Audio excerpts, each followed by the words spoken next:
Superintendent भौचक्का होकर उसके मुंह की तरफ देखने लगा। उसकी हिम्मत नहीं हुई ऊधम सिंह को पकड़ने की। बाद में ऊधम सिंह को लगा कि यह आदमी डर गया है, तो उसने अपनी रिवॉल्वर फेंक दी हाथ में से, कहा कि अब तो गिरफ्तार करो।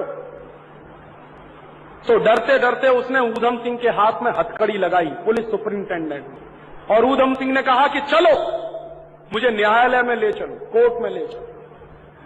कोर्ट में ले गए ऊधम सिंह को और अंग्रेजों के लंदन के न्यायालय में ऊधम सिंह को कटघरे में खड़ा किया। तो न्यायाधीश ने जो सबसे पहला प्रश्न किया ऊधम सिंह से, वो क्या था? न्यायाधीश ने प्रश्न किया कि ऊधम सिंह, तुम चाहते तो डायर की हत्या करने के बाद भाग सकते थे, तुम्हारे पास पूरा मौका था।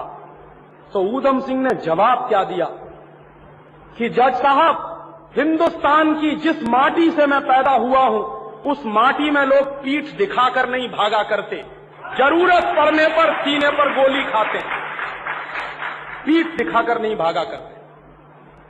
तो जज आश्चर्य में पड़ गया। जज ने फिर दूसरा प्रश्न किया कि ऊधम सिंह, अगर तुम भाग जाते और हिंदुस्तान चले जाते तो तुम अपने जैसे सैकड़ों ऊधम सिंह पैदा कर सकते थे। तो उसने जवाब दिया कि जज साहब, आप इस गलतफहमी में मत रहिए। जिस दिन आप मुझे फांसी के फंदे पर चढ़ाओगे, उस दिन हिंदुस्तान में एक नहीं 10,000 ऊधम सिंह पैदा हो जाएंगे। मुकदमा चलता गया और मुकदमा चलता गया तो अंग्रेजों की प्रेस के जो रिपोर्टर थे, वो भौचक्के होकर उस नौजवान का चेहरा देखते थे जिसकी उम्र मुश्किल से 20-22 साल की थी। और अंग्रेजों के जज के हाथ कांप गए थे उस लड़के को फांसी का ऑर्डर सुनाने के लिए। और उस लड़के ने कहा था कि बिल्कुल परेशान मत होइए, मेरी फांसी लगाने के लिए आपको जल्लाद बुलाने की जरूरत नहीं पड़ेगी, मैं खुद अपने हाथों से फांसी का फंदा चढ़ाऊंगा। और लंदन की जेल में जब ऊधम सिंह को फांसी हुई, तो ये लंदन की जेल के मैनुअल बताते हैं कि ऊधम सिंह ने सारे जल्लादों को अलग हटा दिया था, खुद गया बड़े आराम से, और बहुत आराम से उसने कहा कि ये नकाब डालने की जरूरत नहीं है, क्योंकि अंग्रेजों के कानून थे कि फांसी के पहले काले रंग का नकाब पहनाया जाता। उसने कहा इसकी कोई जरूरत नहीं। बहुत आराम से खुद फांसी का फंदा उसने गले में लटकाया और झूल गया। ऐसे नौजवान को रानी माफ करेगी क्या? ऐसे नौजवान की शहादत का कोई मूल्य हो सकता है क्या?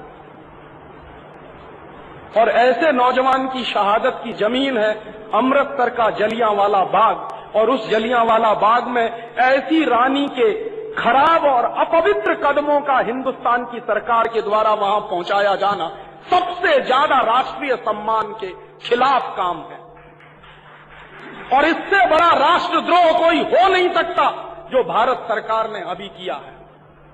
ये राष्ट्रद्रोह का काम है, ये कोई छोटा मोटा द्रोह नहीं है। शहीदों की शहादत से खिलवाड़ करना, शहीदों की शहादत का मूल्य लगाना, शहीदों की कुर्बानी का मूल्य लगाना, ये राष्ट्रद्रोह का काम है। और ऐसे राष्ट्रद्रोह के काम करने वाले लोगों को, नेताओं को आप बर्दाश्त कर रहे हैं।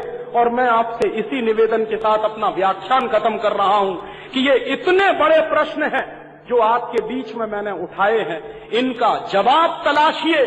मिलकर अगर हम जवाब नहीं ढूंढेंगे तो आने वाली पीढ़ी हमको माफ नहीं करेगी, और आने वाली पीढ़ी जब हमसे सवाल पूछेगी तो शायद हमारे पास कोई जवाब नहीं होगा।